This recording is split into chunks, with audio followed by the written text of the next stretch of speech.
پھر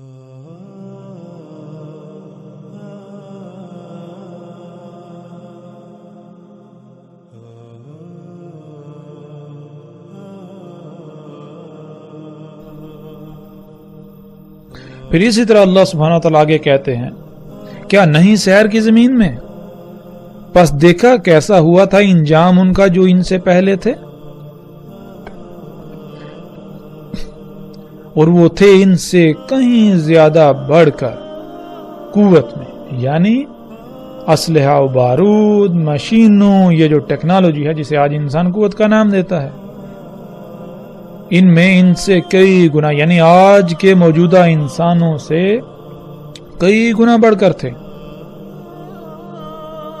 اور پھر اللہ سبحانہ وتعالیٰ کہتے ہیں، اور نہیں تھا اللہ کے عاجز کر سکے اسے کوئی شے آسمانوں میں اور نہ ہی زمین میں، اس میں کچھ شک نہیں اللہ علم والا قدیر ہے، اس میں کچھ شک نہیں اللہ تھا علیمن قدیرہ، یعنی اللہ سبحانہ تعالیٰ نے بالکل واضح کر دیا کہ جب تمہارے اوپر وہ ہلاکت آئے گی تو اللہ کو کوئی شے عاجز نہیں کر سکتی، نہ کوئی آج تک کر سکی جو آسمانوں میں ہے اور جو زمین میں ہے، ان میں سے کوئی بھی ایسی نہیں جو اللہ کو عاجز کر سکے۔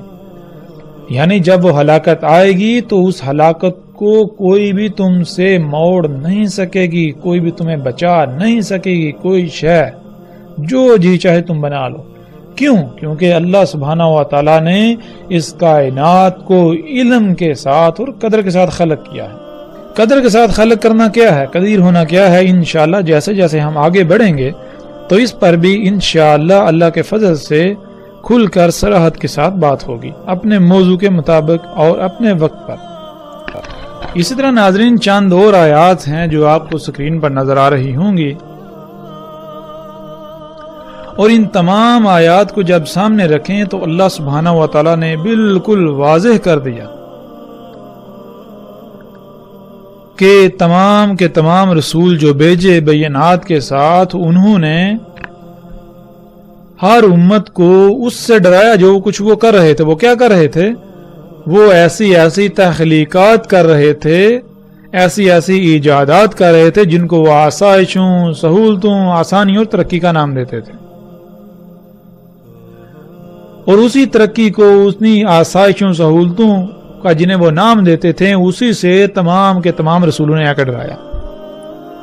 انہوں نے آ کر بتایا کہ یہ جسے تم ترقی، آسائشیں، سہولتوں کا نام دیتے ہو، یہ ترقی نہیں ہے، یہ فساد ہے۔ جیسا کہ پیچھے بہت تفصیل کے ساتھ گزر چکا، اللہ سبحانہ وتعالی نے کہا کہ اللہ نے ہر شے کو حق کے ساتھ خلق کیا، حق کے ساتھ خلق کرنا کیا ہے یہ ہم پر واضح ہو چکا۔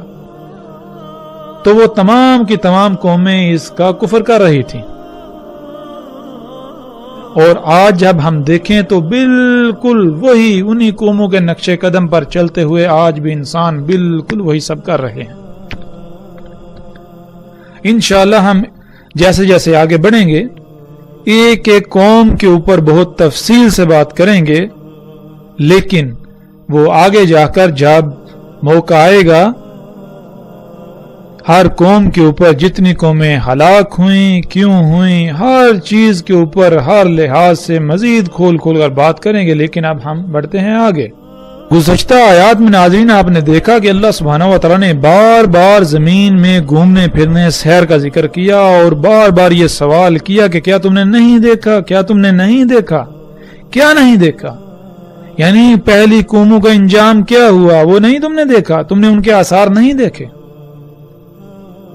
ان کے آثار میں اللہ سبحانہ تعالیٰ نے کہا کہ آیات ہیں، یہ کن کے لیے آیات ہیں، نصیحت ہے، سبق ہے، کن کے لیے؟ جو غور و فکر کرنے والے ہیں، جو نصیحت پکڑنے والے ہیں۔ تو اب ناظرین ہمارے اوپر فرض ہے کہ اب زمین میں گھومیں پھریں، زمین میں سیر کریں، پہلی قوموں کے جو آثار ہیں ان کو دیکھیں۔ اور آج جس دور میں ہم موجود ہیں، آج کے دور میں زمین میں سیر کرنا، زمین میں گھومنا پھرنا، پہلی قوموں کے آثار دیکھنا اتنا آسان ہو چکا ہے کہ شاید ہی کوئی اور کام اتنا آسان ہو۔ آپ اپنے گھر میں، اپنے گھر کے اپنے ہی کمرے میں، اپنے ہی کمرے کے نرم گرم بستر پر بیٹھے ہوئے اپنے سامنے رکھے ہوئے کمپیوٹر، موبائل میں بہت آسانی سے سیر کر سکتے ہیں۔ تو اب ہم ناظرین سیر کرتے ہیں زمین کی اور دیکھتے ہیں پہلی قوموں کے آثار کو۔ وہ کون سے آثار ہیں جنہیں اللہ سبحانہ و تعالیٰ نے بار بار دیکھنے کا کہا اور ان سے عبرت حاصل کرنے کا کہا؟ وہ کون سے آثار ہیں پہلی قوموں کے جن کو دیکھ کر ہمیں یہ اندازہ ہوگا کہ ان قوموں کے پاس کیا تھا؟ وہ کیا شے تھی جس کے دجل کا وہ شکار ہو گئے؟ وہ کیا شے تھی جس کی وجہ سے وہ یہ کہتے تھے کہ ہمیں کوئی زوال نہیں، دنیا کی کوئی طاقت ہمارا کچھ نہیں بگاڑ سکتی؟ وہ کیا شے تھی جس وجہ سے وہ رسولوں کی تکذیب کر دیتے تھے؟ وہ اللہ کی آیات کے خلاف نکل پڑتے تھے، وہ اللہ کی کائنات میں فساد کرتے تھے۔ وہ کون سی شے تھی؟ جیسا کہ قوم عاد نے کہا، اس آیت میں بھی ہے، اللہ سبحانہ و تعالیٰ کہتے ہیں پس جو عاد تھے پس استکبار کیا، یعنی وہ زمین میں بڑے بن بیٹھے، زمین کی تمام مخلوقات کو یہ کہتے تھے کہ ہماری غلامی کرو، ہماری بات مانی جائے گی، حالانکہ ان کو اس کا حق نہیں تھا، اور تھے وہ بہت بڑھ کے قوت میں سے، وہ قوت میں بہت بڑھ کے تھے، یعنی کہ ان کے پاس اسلحہ، بارود، مشینیں، ٹیکنالوجی، یہ جو قوت ہے بہت زیادہ تھی، اور وہ یہ کہتے تھے کہ کون ہے جو ہم سے بڑھ کر قوت میں ہے، جو ہم سے قوت میں بڑھ کر ہے۔ اور ناظرین یہاں یہ بات ذہن میں رکھنی چاہیے کہ وہ زبان سے ایسا ہرگز نہیں کہتے تھے، نہ ہی آج تک کسی نے زبان سے یہ دعویٰ کیا کہ کون ہے جو ہم سے قوت میں بڑھ کر ہے، بلکہ یہ انسان کے اعمال کی زبان ہے۔ قوم عاد کے پاس جو ٹیکنالوجی، جو مشینیں، جو کچھ تھا، ان کے بل بوتے پر ان کے اعمال کی یہ زبان تھی کہ کوئی بھی ان سے قوت میں بڑھ کر نہیں ہے۔ تو اللہ سبحانہ و تعالیٰ کہتے ہیں کیا تم نے نہیں دیکھا کہ اللہ ہی وہی ذات ہے جس نے تمہیں خلق کیا اور وہی تم سے بڑھ کر ہے قوت میں؟ اور آگے اللہ سبحانہ تعالیٰ کہتے ہیں اور وہ تھے اللہ کی آیات کے ساتھ جہد کرنے والے، یعنی ان کے پاس اتنا علم تھا کہ جب کوئی بھی آندھی، طوفان، کوئی عذاب آنے والا ہوتا تو وہ ایسے بندوبست کرتے یا تو وہ عذاب نہ آتا یا پھر وہ عذاب ان کا کچھ بگاڑ نہ پاتا، جس کی وجہ سے وہ سمجھتے تھے کہ ان سے بڑھ کر کوئی قوت میں نہیں ہے، جیسے آج امریکہ اور مغرب سمجھتے ہیں کہ دنیا میں کوئی بھی ان سے طاقت میں بڑھ کر نہیں، لیکن اس کے باوجود کوئی بھی ایسی تباہی جنہیں قدرتی آفات کہتے ہیں، ان کے آگے یہ لوگ بے بس ہیں۔ اور اگر آج ان کو ایسے وسائل حاصل ہو جائیں کہ ایسی آفات بھی ان کا کچھ بگاڑ نہ پائیں تو ذرا تصور کریں کہ ان کا دعویٰ کیا ہوگا۔ یہ یہی سمجھیں گے کہ کائنات میں اگر کوئی رب ہے تو یہی ہے، ان کے علاوہ اور کوئی نہیں، اور کوئی نہیں ان کا کچھ بگاڑ سکتا۔ یعنی کہ اگر کوئی تباہی آ رہی ہے، کوئی زلزلہ آ رہا ہے، تو اگر ان کے پاس یہ قوت ہے یہ پہلے ہی اس کو روک دیں تو ظاہر ہے ان کا دعویٰ تو یہی ہوگا۔ بالکل یہی دعویٰ قوم عاد کا تھا اور جو باقی قومیں تھیں، لیکن ان کے ساتھ کیا ہوا؟ اللہ سبحانہ و تعالیٰ نے ہر لحاظ سے سب کچھ کھول کھول کر واضح کر دیا۔ اب ہمارے اوپر فرض یہ ہے کہ ہم زمین کی سیر کریں اور جانیں وہ کون سے آثار ہیں جن کا بار بار قرآن میں اللہ سبحانہ تعالیٰ نے ذکر کیا، اور ان سے ہمیں یہ اندازہ ہو، یہ ادراک ہو کہ پہلی قوموں کے پاس کیا تھا، وہ کون سی شے تھی جس کے دجل کا وہ قومیں شکار ہو گئیں اور تباہی و ہلاکت نے انہیں آ گھیرا، وہ کون سی شے تھی جس سے تمام کے تمام نبیوں نے ان کو ڈرایا کہ یہ دجال ہے، حالانکہ تم اسے مسیحا سمجھتے ہو، یہ مسیحا نہیں ہے، یہ دجال ہے۔ تو ناظرین آپ سکرین پر ان اینٹوں کو دیکھ سکتے ہیں، یہ اینٹیں آج دنیا کے مختلف علاقوں میں دریافت ہوئی ہیں جو کہ زمین تلے دبی ہوئی تھی، ان اینٹوں میں سے ایک ایک اینٹ کا وزن اور اس کی لمبائی اور چوڑائی کا جب انسان کو علم ہوتا ہے تو اس کے رونگٹے کھڑے ہو جاتے ہیں۔ اسکرین پر نظر آنے والی ان اینٹوں کی لمبائی تقریباً 60 فٹ، ان کی چوڑائی اور موٹائی 12 سے 20 فٹ کے درمیان، اور ایک اینٹ کا وزن تقریباً کم سے کم 1200 ٹن ہے، جس کے بارے میں تصور کرنے سے بھی انسان کے رونگٹے کھڑے ہو جاتے ہیں۔ آج یہ اینٹیں اردن اور روس کے مختلف علاقوں میں زمین کی کھدائی کے درمیان دریافت ہوئیں، اور جب تحقیقات کی گئیں دنیا کے بڑے بڑے نامور سائنسدانوں نے ان اینٹوں پر تحقیقات کی تو پتہ چلا یہ اینٹیں آج سے 5000 سال پہلے کی ہیں، اور ان کے دبنے کی وجہ ایک بہت بڑا عظیم سیلاب تھا، اور ان اینٹوں سے بلند و بانگ آسمانوں کو چھوتی عمارتیں تعمیر کی گئی تھیں۔ اور ناظرین، آج ایسی اینٹیں بنانا اور ایسی اینٹ کو اٹھانے کا انسان تصور بھی نہیں کر سکتا، اس کے باوجود کہ انسان آج بڑے بڑے دعوے کرتا ہے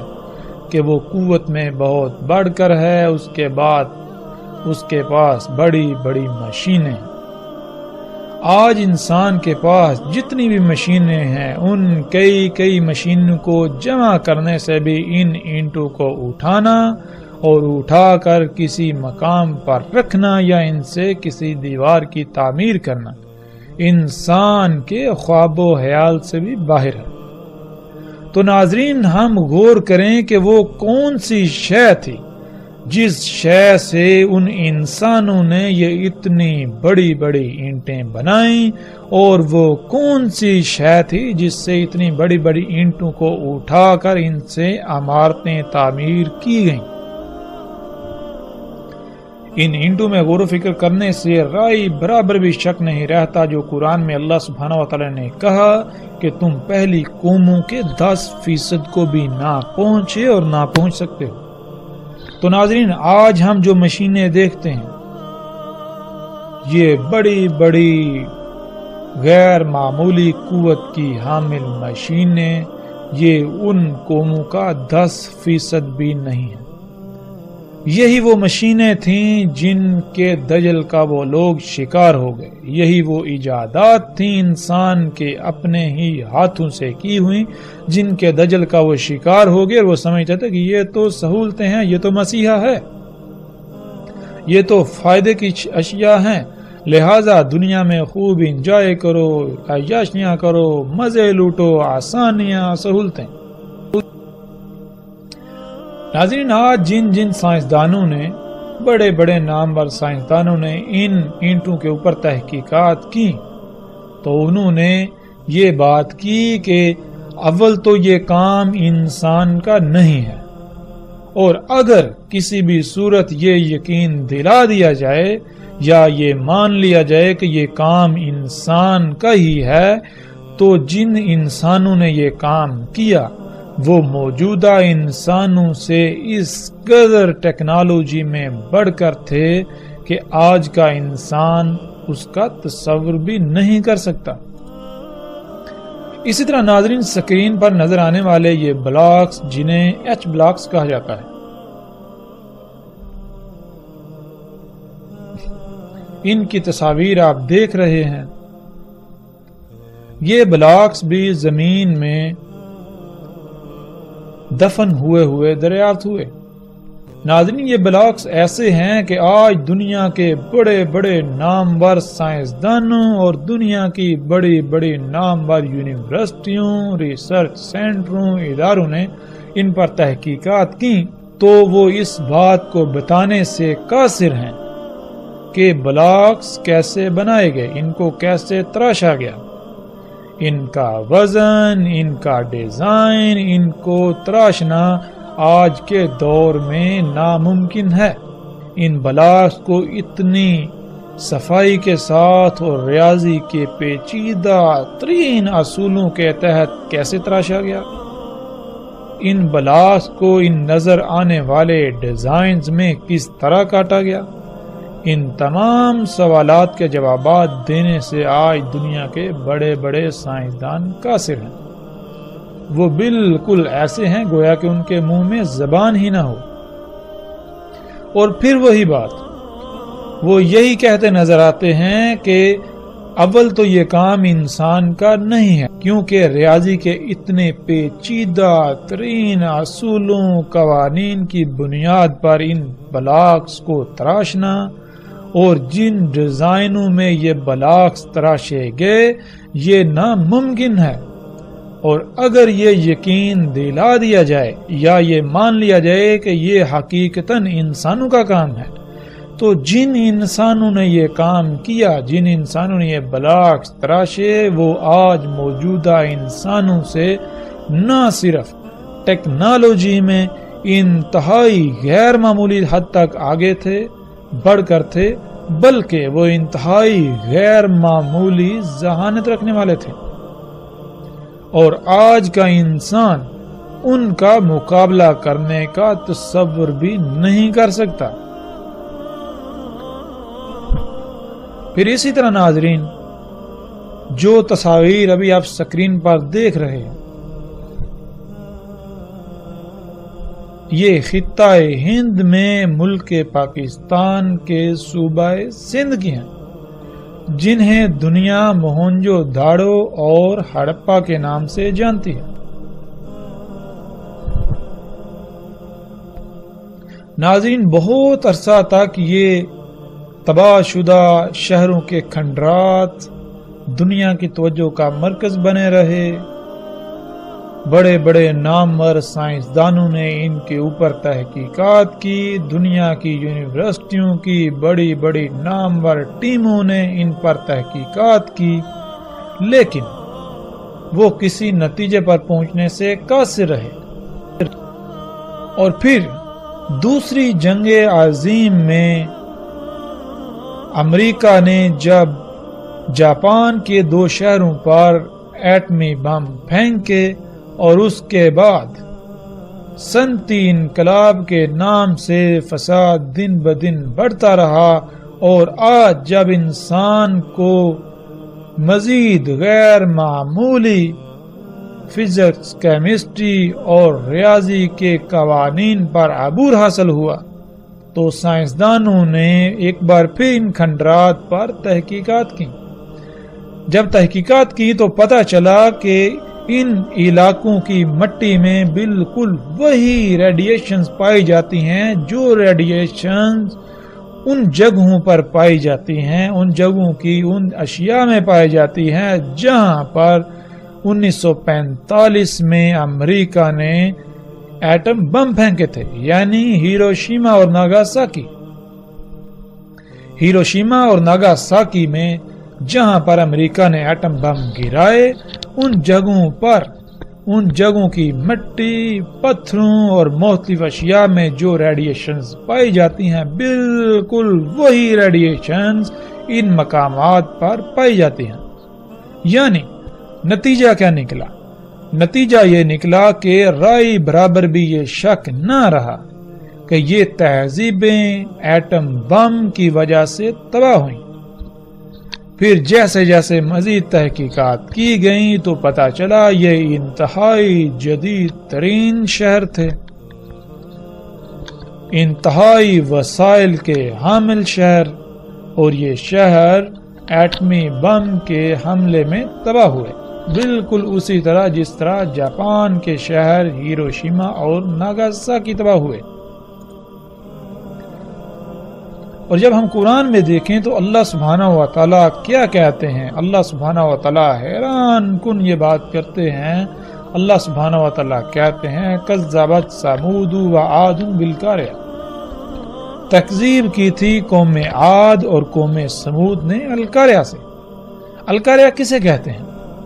جب ہم القاریہ کو جاننا چاہیں، اور قرآن میں القاریہ پر پوری ایک سورت موجود ہے جس کا نام بھی القاریہ ہے، جب ہم سورہ القاریہ میں غور و فکر کریں تو اللہ سبحانہ و تعالیٰ نے سورہ القاریہ میں القاریہ کا بالکل وہی منظرنامہ کھینچا، وہی نقشہ کھینچا جو ایک ایٹم بم کے پھٹنے سے وقوع پذیر ہوتا ہے، ظہور پذیر ہوتا ہے۔ تو آج انہوں نے خود ہی یہ تصدیق کر دی، یعنی کہ آج کے انسان نے خود ہی یہ تصدیق کر دی کہ یہ تہذیبیں ایٹم بم سے تباہ ہوئیں، جس سے یہ ثابت ہوتا ہے کہ ایٹم بم صرف موجودہ انسانوں کے پاس ہی نہیں بلکہ ان سے کئی صدیاں پہلے بھی انسان یہ سب بنا چکا تھا۔ ناظرین، قوم عاد جو ایک ایٹمی عالمی جنگ کا شکار ہوئی، اس کے آثار آج ہم پوری دنیا میں بکھرے پڑے دیکھ سکتے ہیں۔ انتہائی عجیب و غریب جدید ترین عمارتیں جو کھنڈرات کی شکل میں ایسے پڑی ہوئی ہیں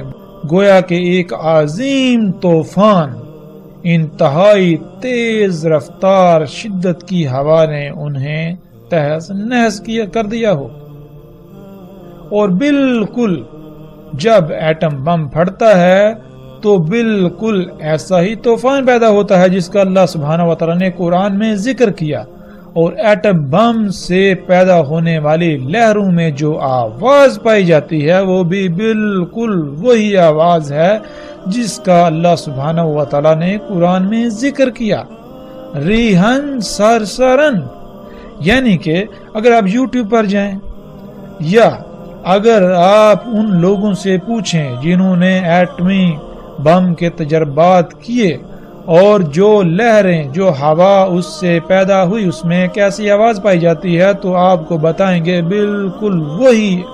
آواز جو عربی لہجے میں ان الفاظ کو ادا کرنے سے آواز پیدا ہوتی ہے۔ یعنی اللہ سبحانہ و تعالیٰ نے قرآن میں آج سے کئی صدیاں پہلے 14 صدیاں پہلے قرآن میں اتنے بڑے بڑے عجیب و غریب راز رکھ دیے، لیکن اپنے آپ کو مسلمان کہلانے والے، اپنے آپ کو علماء کہلانے والے ان لوگوں کے محتاج ہیں جن کو یہ اپنی زبان سے کافر و مشرک کہتے ہیں۔ جب وہ کوئی تحقیق کرتے ہیں، کوئی ریسرچ کرتے ہیں، کسی راز سے پردہ اٹھاتے ہیں تو اس وقت تو کہا جاتا ہے کہ یہ تو آج سے 14 صدیاں پہلے قرآن میں اللہ نے بیان کر دیا۔ لیکن سوال یہ پیدا ہوتا ہے کہ جب اللہ سبحانہ و تعالیٰ نے قرآن میں 14 صدیاں پہلے بیان کر دیا تو آپ کو پہلے نظر کیوں نہیں آیا؟ آپ کو اس وقت ہی نظر کیوں آیا جب جن کو آپ کافر و مشرکین کہتے ہیں وہ سامنے لے کر آئے؟ پھر ناظرین، جب ہم تاریخ کی کتابوں کا مطالعہ کریں تو ہمیں سنسکرت میں ایک تاریخی کتاب جو کہ ہند کے مشرکین کے ہاں انتہائی مقدس مقام رکھتی ہے، جس کا نام مہابھارتا ہے، اس میں دیکھیں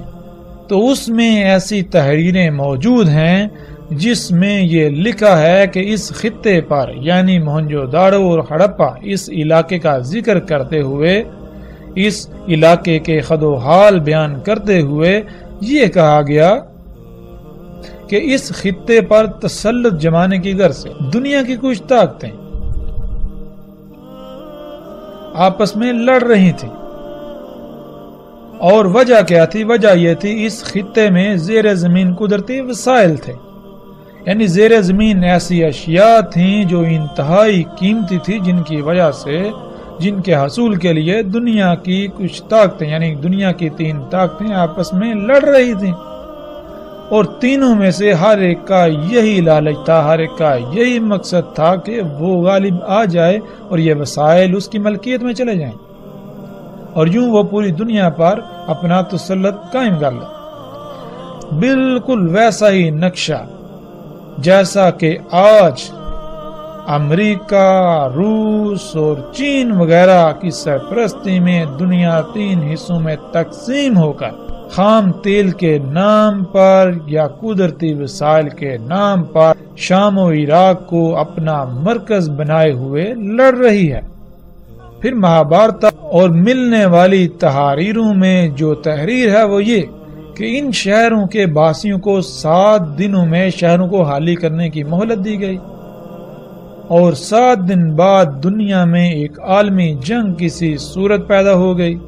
یہاں ایسے ہتھیاروں سے حملہ کیا گیا جو خودکار اڑتے ہوئے، یعنی میزائل، جن کے پھٹنے سے یہاں ایسی سفید آگ ظاہر ہوئی جو سورج سے 1000 گنا زیادہ گرم اور زیادہ روشن تھی۔ جہاں وہ ہتھیار پھٹے وہاں سب کچھ حرارت کی وجہ سے پگھل گیا اور یہ شہر زمین تلے دب گئے۔ قرآن میں اللہ سبحانہ وتعالی نے واضح صراحت کے ساتھ بتا دیا کہ یہ قوم عاد تھی جو القاریہ سے تباہ ہوئی۔ القاریہ یعنی عالمی ایٹمی جنگ۔ یہ دنیا میں اپنے انہی قدرتی وسائل سے بنائی جانے والی ٹیکنالوجی کی وجہ سے قوت میں اپنا کوئی ثانی نہ رکھتی تھی، اور یہ اس قوم کا دعویٰ تھا کہ کوئی بھی اس سے قوت سے بڑھ کر نہیں ہے۔ اور قوم سمود جن کے ہاتھوں قوم عاد تباہ ہوئی، جیسے آج دنیا میں قدرتی وسائل یعنی اللہ کے غیب کی تکذیب کی خاطر لڑائی جاری ہے، اس وقت بھی ایسا ہی تھا جیسے آج امریکہ کے مد مقابل کوئی نہیں، اسی طرح قوم عاد کے مد مقابل بھی کوئی نہیں تھا، اور جیسے آج روس امریکہ کے مد مقابل سر اٹھا رہا ہے اور سر اٹھا چکا ہے، اسی طرح اس وقت ایک دوسری قوم جسے قرآن میں اللہ سبحانہ وتعالی نے قوم سمود کہا، وہ تھی جس نے سر اٹھایا اور قوم عاد کی ہلاکت کا سبب بنی۔